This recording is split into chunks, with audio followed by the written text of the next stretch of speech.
So today's shoot's a little bit different. I just wanted to go shoot for myself and go have some fun up in North Georgia. So I met up with my buddy, Ingo 4x4. If you want to follow him on Instagram, you can. But we started off at Bell Mountain, which I've never been to before up in North Georgia.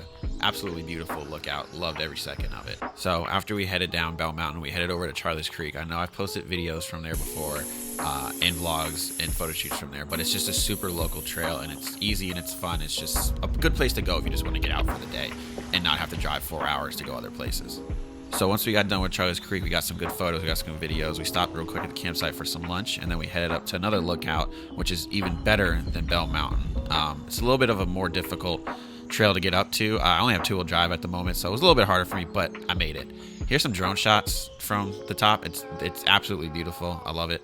And then here's some of the photos I captured for the day. My goal is next time to get some more behind-the-scenes actually taking photos, but here you go for now.